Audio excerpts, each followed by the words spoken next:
क्या चीज? वो तो आपको सबको पता है, नहीं कोई छिपी बात नहीं है। इसको कट डाउन कर देना, कट डाउन कर देना।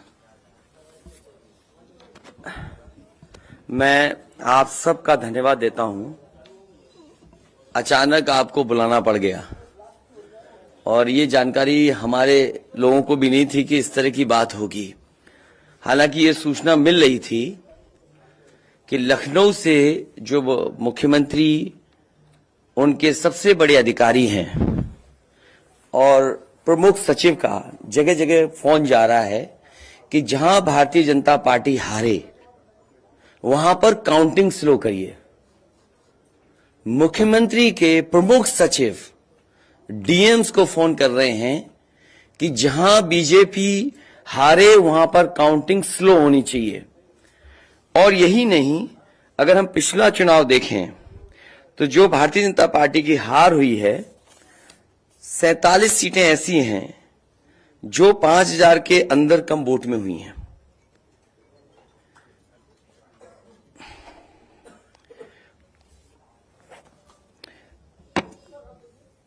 सैंतालीस सीटें ऐसी हैं पिछले चुनाव की जहां पर 5000 वोट के कम फासले से भारतीय जनता पार्टी जीती है। और जो आज देखने को मिला है बनारस में कि जहां ईवीएम्स ले जाई जा रही थी, एक ट्रक पकड़ा गया, 2 ट्रक लेकर के भाग गए। अगर सरकार चोरी नहीं कर रही थी, ये वोट की चोरी जो नहीं कर रही थी, तो कम से कम बताए कि एक गाड़ी रोक ली, पकड़ी गई, लाइव है, अभी भी हम लाइव देख सकते हैं। 2 गाड़ियां क्यों भागी? अगर कोई चोरी नहीं थी, प्रशासन ने, सिक्योरिटी ने इतना इंतजाम क्यों नहीं किया? इतनी फोर्स है, अभी इलेक्शन की फोर्स गई नहीं है यूपी से, तो आखिरकार अधिकारी क्यों नहीं कर रहे थे? क्या वजह है कि बिना सिक्योरिटी, बिना इतने इंतजाम के ईवीएम्स जा रही हैं? और ईवीएम्स के बारे में ये मानना है कि किसी भी वेयर हाउस में रखी हो या किसी भी स्ट्रांग रूम में रखी हो, तो बिना प्रत्याशी के जानकारी के आप मूव नहीं कर सकते हैं। अगर आपको ईवीएम्स को मूव करना है तो कम से कम जो प्रत्याशी चुनाव लड़ रहे हैं उनकी जानकारी में होना चाहिए। और सोचिए, मुख्यमंत्री आवास से प्रमुख सचिव, मुख्यमंत्री जगह जगह फोन कर रहे हो और डीएम्स को बता रहे हो। ये घबरा गए उसी दिन जिस दिन अखबारों में कुछ जगह आया कि कहीं पार्क की सफाई हो रही है, कहीं घर की सफाई हो रही है।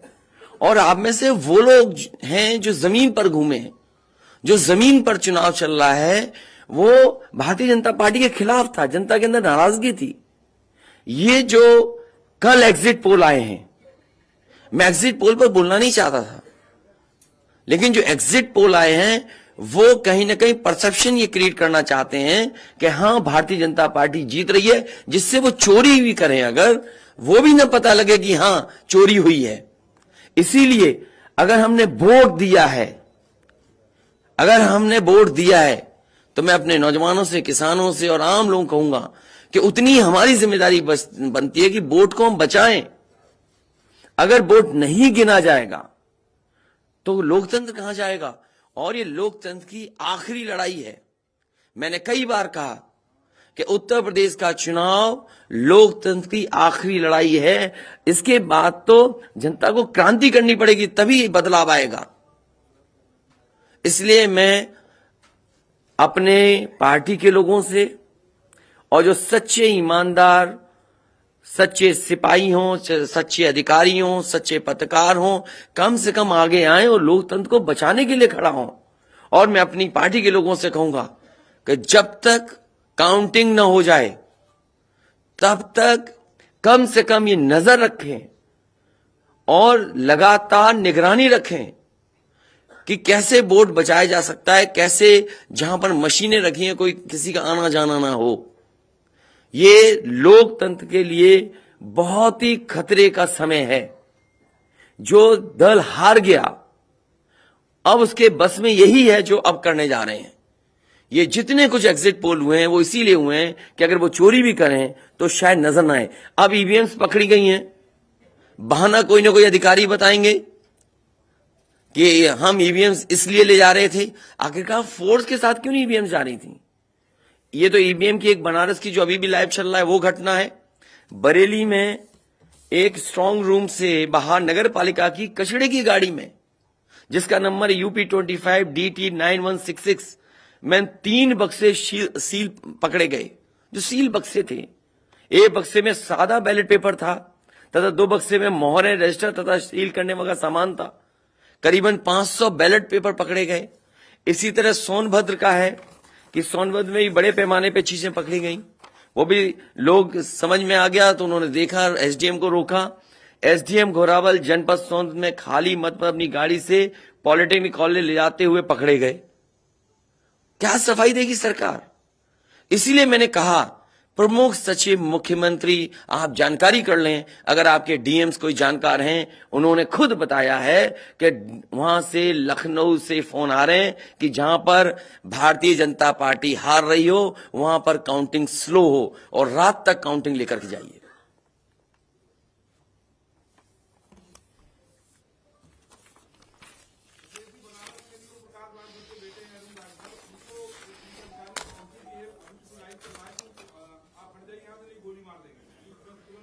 तो मैंने आपसे कहा कि ये लोकतंत्र का आखिरी चुनाव है। इसके बाद तो जिस तरीके से आजादी के लिए लड़ाई लड़ी गई थी, उसी तरह की हमें और आपको क्रांति करनी पड़ेगी। मैं तो अपने नौजवानों से अपील करूंगा कि जहां किसान इतने साल बैठे रहे, तब सरकार झुकी। कम से कम 3 दिन लोकतंत्र के अखंड प्रहरी बनकर के ईवीएम्स को बचाएं और चुनाव को बचाएं। मैं किसी डीएम का इसलिए नहीं मानूंगा। डीएम कौन होता है? अगर प्रमुख सचिव मुख्यमंत्री फोन करेगा, डीएम क्या कर सकता है? डीएम की क्या हैसियत है? ये फिर जो प्रत्याशी लड़ने रहे थे उनको आखिरकार डीएम ने क्यों नहीं बताया? डीएम अगर ये जवाब दे रहा है तो उस डीएम से पूछिए कि डीएम ये बताओ कि तुमने जो प्रत्याशी चुनाव लड़े थे उसके बारे में क्यों नहीं बताया उन प्रत्याशियों को? ये डीएम आखिरकार किसके नीचे काम कर रहे हैं? और बनारस जैसी पोस्टिंग किसी डीएम को मिली होगी, इस डीएम को मैं भी जानता हूं। जब पहली पोस्टिंग मैंने मुजफ्फरनगर दी थी, मैं नहीं जानता ये डीएम कौन है, किसकी सिफारिश पे ये मुजफ्फरनगर पहली बार गया था। बेईमानी करा रहा है ये डीएम। और जवाब ये डीएम का कि ट्रेनिंग के लिए जा रहे हैं। तो आखिरकार पॉलिटिकल पार्टीज को क्यों नहीं जानकारी दी? क्या जवाब है उनके पास इसका?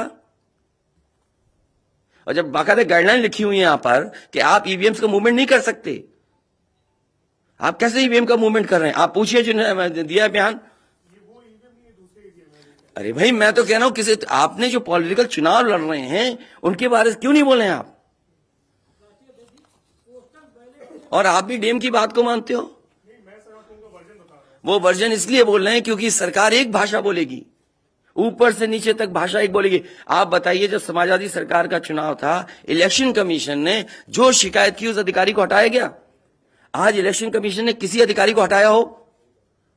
एक अधिकारी अगर इलेक्शन कमीशन हटाया हो तो बता दो। मुझे कोई उम्मीद नहीं। इसीलिए मैं कह रहा हूं कि लोगों को लड़ना पड़ेगा। अगर लोकतंत्र बचाना है तो कहीं ना कहीं तैयारी करनी पड़ेगी लोकतंत्र बचाने के लिए। जो गाइडलाइन है, आज जो बैलेट पेपर पकड़े गए हैं सोनभद्र में, जो बैलेट पेपर पकड़े गए हैं आपके बरेली में, जिस तरह ईवीएम्स को ले आया जाता है, ये सवाल बड़ा है। अधिकारी वही भाषा बोलेंगे जो उनको बोलने के लिए सरकार कहेगी। वो नहीं चाहते कि ओम प्रकाश राजभर जी, क्या भूल गए? इलेक्शन कमीशन याद नहीं है? ओम प्रकाश राजभर जी नॉमिनेशन के लिए गए, इनको अपमानित नहीं किया गया? क्या प्रशासन कार्रवाई कर रहा था? स्वामी प्रसाद मौर्य जी के साथ क्या व्यवहार हुआ? कोई भूल जाएगा इन बातों को? और चुनाव भर में क्या भाषण दें, क्या भाषा का इस्तेमाल था? हर जगह डराने का काम जनता को। ये अलग बात है, कम से कम इलेक्शन कमीशन को ये देखना चाहिए, खुलेआम जनता देख रही है, आज के जमाने में लाइव है कि किस तरीके से ईवीएम्स को ले आया जा रहा था। चुनाव आयोग को सबसे पहले जिलाधिकारी बनारस पे कार्रवाई करनी चाहिए कि आखिरकार उसने किसी को कॉन्फिडेंस में क्यों नहीं लिया। अगर मशीनें जा रही थी तो प्रत्याशियों को क्यों नहीं बताया गया, पॉलिटिकल पार्टीज को क्यों नहीं जानकारी दी गई। अगर ये गाइडलाइन में है कि नहीं है इलेक्शन कमीशन के, आप ईवीएम्स को एक जगह से दूसरी जगह मूव करा रहे हैं, आखिरकार इसके लिए जिम्मेदार कौन है। आप ईवीएम लेके जा रहे हैं, अब 2 दिन की बात है, काउंटिंग होनी है।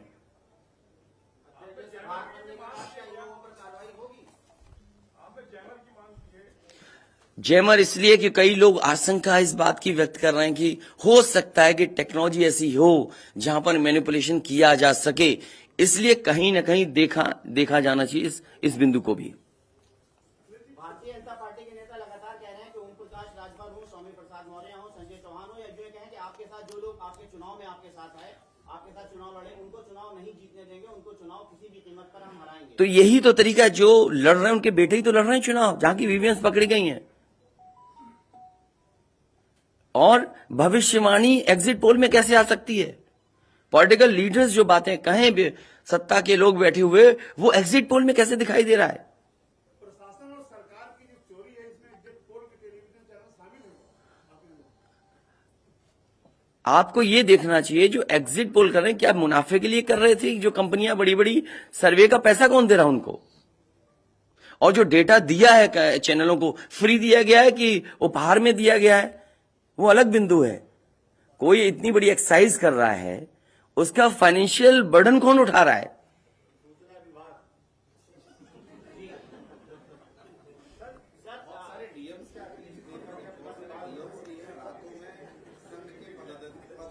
ये तो बातें, ये सच कह रहे हैं आप, जो बात, ये जो सवाल के रूप में जानकारी दे रहे हैं, ये सच्चाई है। जो आप सवाल के रूप में दे रहे हैं ये सच्चाई है। आप बताइए, इनके साथ गलत व्यवहार हुआ, क्या कार्रवाई की प्रशासन ने, वीडियोज हैं सबके। जब ये नॉमिनेशन के लिए गए आप, क्या वीडियो अवेलेबल नहीं है, क्या कार्रवाई हुई उसमें। स्वामी प्रसाद मौर्य जी के ऊपर जो अटैक हुआ उसमें क्या कार्रवाई हुई। मेरे क्षेत्र में जो प्रत्याशी चुनाव लड़ने आया तो उसने अपने आप अपनी गाड़ी तोड़ी, अपने आप गाड़ी तोड़ी खुद की, और आरोप लगाए समाजवादियों पर।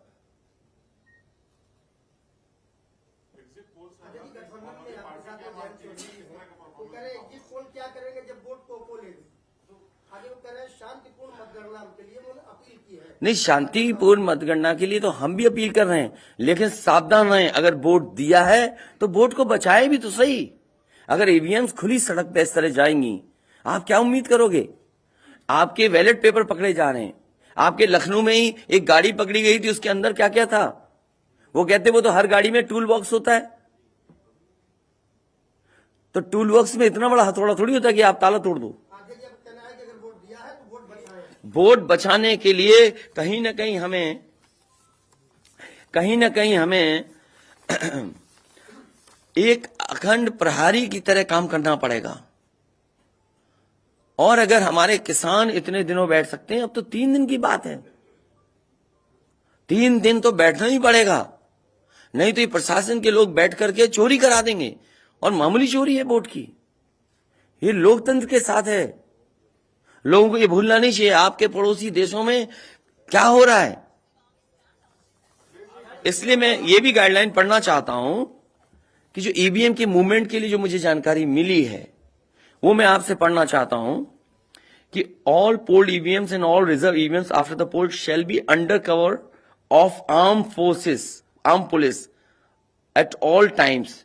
Reserve EVMs should also be returned at the same time when the polled EVMs are returned at the receipt center. Reserve EVMs shall not be kept in the strong room meant for polled EVMs. They shall be kept in another strong room meant for keeping reserve EVMs.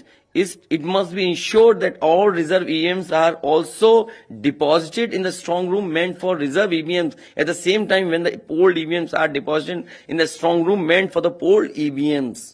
तो EVMs के लिए बिल्कुल clear कहा गया है कि कैसे क्या होना है।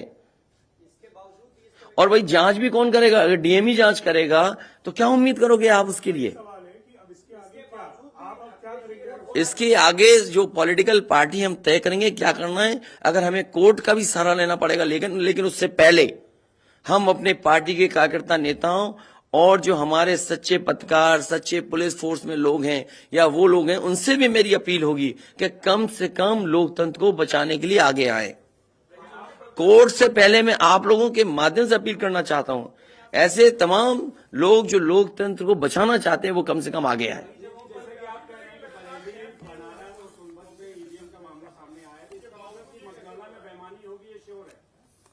आपने पंचायतों का चुनाव देखा था, भारतीय जनता पार्टी ने खुलेआम वोट को लूटा। जनता को याद है महिलाओं के जो कपड़े फाड़े गए, छीने गए, महाभारत के अलावा अगर किसी ने किया तो वो भारतीय जनता पार्टी ने करके दिखाया। क्या कार्रवाई की गई उस समय बताइए? इलेक्शन जो आपका स्टेट इलेक्शन कमीशन है, शिकायतें हुई, क्या कार्रवाई हुई उनके ऊपर? क्या कार्रवाई हुई पुलिस के ऊपर? क्या कार्रवाई हुई उन लोगों ने जिन्होंने वोट को छीना? इसलिए मैं अपील करता हूं आपके माध्यम से, जो सच्चे पत्रकार हैं, सच्चे अधिकारी, पुलिस फोर्स, लोकतंत्र को बचाने के लोग सामने आए, जिससे लोकतंत्र बचाया जा सके। माननीय मुख्यमंत्री जी, ये जो घटनाएं हो रही हैं, हताशा और निराशा की जो है वो पराकाष्ठा है। क्या ऐसा कुछ होगा? क्या समाजवादी मैं नौजवानों से विशेष अपील करूंगा, और इसलिए अपील करूंगा, मैंने वो तस्वीरें देखी कि नौजवान वोट डालने के लिए लोकतंत्र में कैसे निकल पड़ा।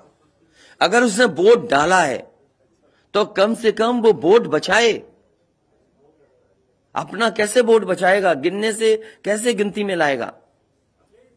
और ये मामूली घटना नहीं है। जो लोग लोकतंत्र पर भरोसा करते हैं उनके अंदर आक्रोश होगा। ऐसा नहीं कि गुस्सा नहीं होगा उनके अंदर। इसीलिए मैंने कहा कि 5,000 के अंतर में सीटें जो जीती गई थी भारतीय जनता पार्टी की, वो 47 हैं। और मैंने इसीलिए कहा कि प्रमुख सचिव मुख्यमंत्री जिलाधिकारियों को फोन कर रहे हैं कि काउंटिंग स्लो की जाए। और बैलेट के लिए हम लोगों ने अपने प्रत्याशियों को और जो एजेंट्स हैं हमारे इलेक्शन एजेंट्स, उनको समझाया है कि बैलेट को किस तरीके से काउंट करना है, कैसे रखे जाएं, उन सब को समझाने का काम किया। और आप में से जो लोग बनारस गए होंगे वो जानते होंगे कि बनारस साउथ समाजवादी पार्टी जीत रही है, अयोध्या समाजवादी पार्टी जीत रही है। ये घबराहट है बीजेपी को। पवन पांडे जीत रहा है, ये घबराहट है। किशन दीक्षित जीत रहा है, ये घबराहट है बीजेपी को। नहीं, वो अलग बात है, पान भी खाया। और भाषा नहीं देखी आपने? क्या प्रवक्ता की बात करते? कौन है ये चीज प्रवक्ता? कोई प्रवक्ता की बात नहीं करेंगे। क्या प्रवक्ता उठा लाए आप किसी गली मोहल्ले से? क्या प्रवक्ताओं की बात करते हैं आप? इतने सीनियर जर्नलिस्ट बनते हो आप अपने आप को। ये मामला सीरियस है, क्या प्रवक्ता बताएगा? इलेक्शन कमीशन क्यों नहीं बता रहा? ये खुलेआम ईवीएम घूम रही हैं। कोई आश्वासन नहीं दिया। हो सकता है हमारी प्रेस के पास शायद कुछ जागे। ये यूपी के हैं सब, और कहां के हैं इलेक्शन कमीशन के लोग? रिटर्निंग ऑफिसर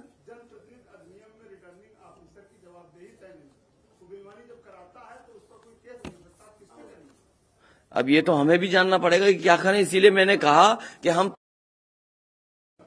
तैयारी से रहिए। ऐसे तो किसी पे कार्रवाई नहीं कर सकते। हाँ, जिम्मेदारी तो अच्छा इलेक्शन कमीशन की जिम्मेदारी है कि निष्पक्ष चुनाव। इतना बड़ा कमीशन हम क्यों कह रहे हैं कि इलेक्शन कमीशन की जिम्मेदारी है? क्यों उसको इंडिपेंडेंट बनाई गई ये बॉडी? ये सब जो आपके माध्यम से हो रहा है वो सब लाइव है। जो ये चीजें हो रही हैं सब लाइव है, सब शिकायतें की जाएंगी,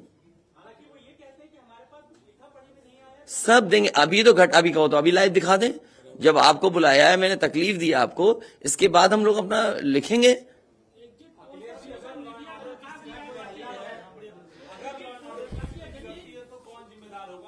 इलेक्शन कमीशन जिम्मेदार है इसके लिए। ईवीएम्स खुलेआम जा रही हैं, बैलेट पेपर कूड़े के डब्बे में पकड़े जा रहे हैं, गाड़ी का नंबर हम बता रहे हैं आपको, एसडीएम लेकर के जा रहा है। और मैं तो कहूंगा कि चुनाव हमारे जितने भी समाजवादी लोग हैं कानून व्यवस्था को मानते हुए शांतिपूर्ण रहें, लेकिन जिम्मेदारी सरकार की भी तो है। ये जिम्मेदारी इलेक्शन कमीशन की नहीं है, सरकार की नहीं है। आप अगर पूरी सुरक्षा के साथ उन ईवीएम्स को ले जाते, जो प्रत्याशी चुनाव लड़ रहे हैं उनकी जानकारी भी लेकर के जाते हैं, तो किसको आपत्ति थी?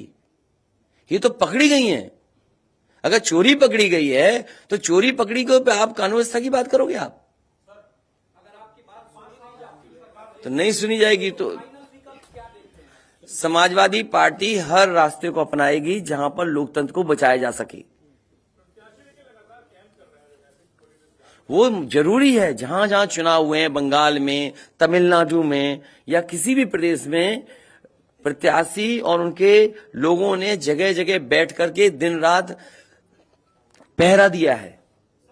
अखिलेश जी, निष्पक्ष तरीके से अगर चुनाव होता है तो समाजवादी पार्टी कितनी सीटें आने की उम्मीद है?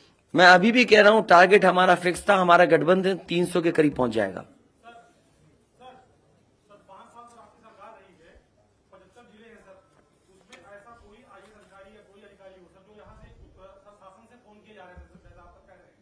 मुझे तो अधिकारी नहीं बताया ना। नहीं, मैंने नाम लिया प्रमुख सचिव मुख्यमंत्री का, जिससे मुझे जानकारी मिली। उसका नाम कोई नहीं बता सकता। हाँ, मुझे इलेक्शन कमीशन अगर कहेगा तो मैं नाम बताऊंगा। अरे हम सरकार चलाएंगे, हमें हमारे इतने भी अधिकारी नहीं होंगे? क्यों नाम बताएं चाहने वालों का? अरे तुम में चाहने वाले बैठे, किसी का नाम ले लूंगा मैं? तुम्हारे ही लोग अलग से मुझे मैसेज करते हैं, नाम ले दूं? अब तुम नहीं, वो हमारे दुश्मन हो तो हम क्या करें तुम्हारा?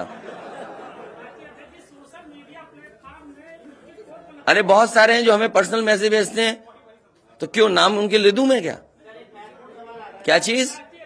अरे नए हो पत्रकार यार, बहुत सीनियर नहीं हो तुम। अपना परिचय दे दो, सब जान जाए आपको। जाने कौन सा एनबी है।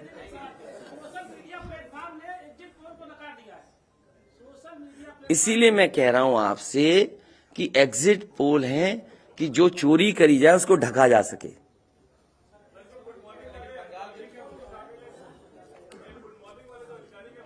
नहीं, अगर ओम प्रकाश राजभर जी से पूछना चाहो तो उनसे ही पूछ लो, केवल ईवीएम पर, क्योंकि इनकी विधानसभा का मामला है, इनकी विधानसभा का इशू है। देखिए, जैसा कि अभी हमारे एक साथी ने कहा कि माननीय अखिलेश यादव जी के साथ जो लोग हैं, चाहे संजय चौहान जी हों, चाहे ओम प्रकाश राजभर हों, चाहे स्वामी प्रसाद मौर्य हों, हम उनको जीतने नहीं देंगे। आप ही की तरफ से आया ना बात? आप ही नहीं, ये पूरे प्रदेश में गूंज रही है बात। और भारतीय जनता पार्टी हम लोगों के गठबंधन से घबरा गई है।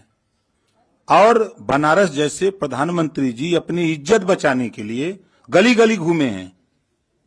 ये मैं कह रहा हूं, गली गली घूमे हैं। जिलेवार 75 साल की आजादी में 70 साल से उठ पड़ रहा है। पहले हमारे देश के प्रधानमंत्री हैं जो जिलेवार रैली किए हैं। अगर गलत कह रहा हूं तो बताओ। पहले प्रधानमंत्री हैं। और पहली बार मैं देख रहा हूं इतनी बड़ी दुश्मनी। मैं उसी दिन कहा था जिस दिन नामांकन के समय जिलाधिकारी और वहां के कमिश्नर की मिली भगत से जब 3 लोगों की एंट्री है नॉमिनेशन कक्ष में, तो सैकड़ों गुंडे वहां कैसे पहुंच गए? पहले सवाल वहीं खड़ा होता। उसी दिन मैंने कहा था आप लोगों के सामने पेश करके लखनऊ कि डीएम बनारस और कमिश्नर के होते हुए निष्पक्ष चुनाव नहीं हो सकता। आज खुलासा हो गया। जब चुनाव आयोग की गाइडलाइंस है कि चाहे खाली ईवीएम हो चाहे कोई ईवीएम, अगर वहां स्ट्रांग रूम से निकालना है तो वो वहां चुनाव लड़ने वाले उम्मीदवारों को सूचना दे, तब उसके बाद वो वहां से ले जा सकता। और प्रशासन की निगरानी में। और 3-3 गाड़ियां भाग रही हैं। शायद हमारे लोग वहां नहीं होते। 2 गाड़ी तो चली गई, एक गाड़ी जबरी जब खड़ा हो गया किसी तरह जान बचा के तो रोका, तुरंत उसके चारों टायर का हवा निकलवा दिया हमने। निकालो नहीं तो ये भी ढकेल के लेके चले जाएंगे। वही देखिए, दिख रहा है ना इतनी ईवीएम मशीनें कैसे वहां आई। सवाल तो इस बात का है। तो देखिए, वहां के जिलाधिकारी और कमिश्नर जो वहां हैं, इन पे हमारा खुद भरोसा नहीं है। और जाको राखी साइयां मार सके न कोई, बाल न बांका कर सके बैरी जग सारा हो। 10 मार्च को 10 बजे देख लीजिएगा।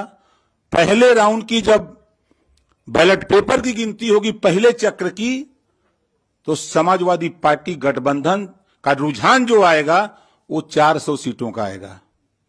400 से भी ज्यादा आ सकता है। आपके सामने 10 को देखिएगा, रुझान जो बैलेट पेपर का आएगा वो 400 से भी ज्यादा आएगा। लेकिन भारतीय जनता पार्टी घबराहट है, वो लगे हैं कि ईवीएम से हेरफेर कर देंगे। तो हम लोग भी वहां लगे हैं ईवीएम ठीक करने में। हम लोग भी घेर ही लिए हैं, नहीं थे तो लेके भागी गए थे। तो इनसे हम लोग डरने वाले नहीं है। हमारे गठबंधन के सभी नेता कार्यकर्ता, हमारे सभी साथी लगे हैं। पूरी किलेबंदी है।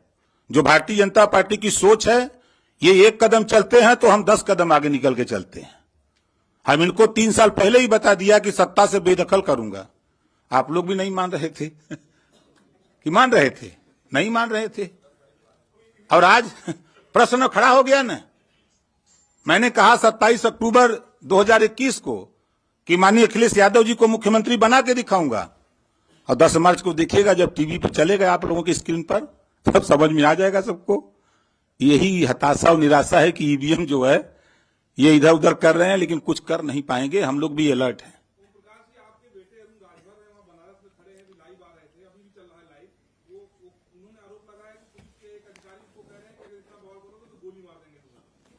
देखिए, धमकाइयां चमकाइयां न पाइयां तो भाग जाइयां। ठीक है, ये क्या गोली मारेंगे? वो अपने झंखे दरोगा या सीओ, कोई भी अधिकारी जो ये कह रहा है वो अपने पहले झंखे। वो जिस दिन गोली मारेगा वो कहां रहेगा? धरती पर न रहेगा। ये ओम प्रकाश राजभर हैं।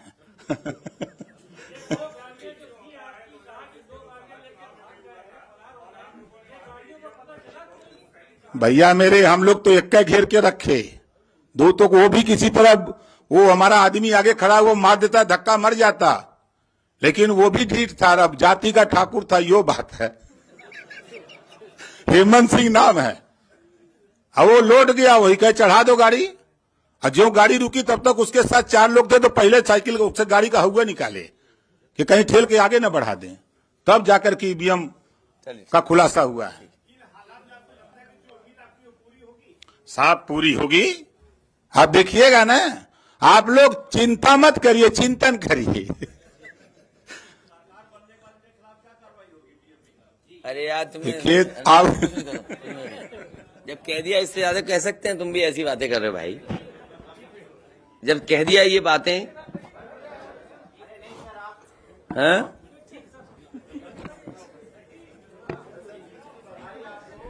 नहीं, अभी मत जीत की बधाई दो। अभी जीत की बधाई हम लेंगे और मिठाई भी बांटेंगे आपको। और देखिए, एग्जिट पोल आ गए, बीजेपी वाले मिठाई का ऑर्डर नहीं दे पाए। हैं? क्या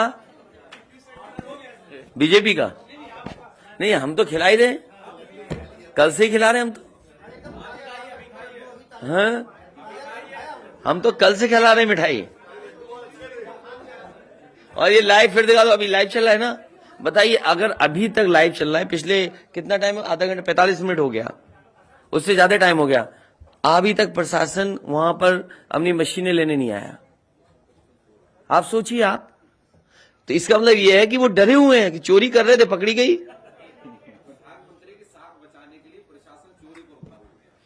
आप देखिए ना, अगर मान लीजिए हम और आप यहां बैठ करके देख रहे हैं, अगर वो चीज लाइव हो रही है तो दुनिया में देखी जा रही होगी।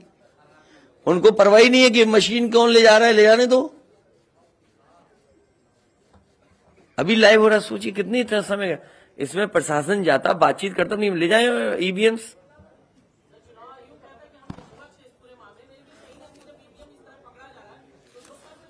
इसीलिए तो मैं कहता हूं, सच्चे पत्रकार भी हमारी मदद करें, सच्चे अधिकारी मदद करें, सच्चे जो लोग हैं, जो अगर आज नहीं तो कल अफसोस होगा। इसीलिए जो लोग लोकतंत्र बचाना चाहते हैं वो सब आगे आए।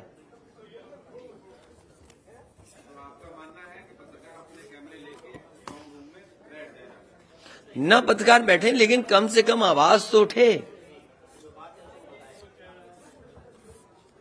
चलिए, बहुत धन्यवाद आप सब लोगों का, बहुत धन्यवाद। अभी कोई इंटरव्यू नहीं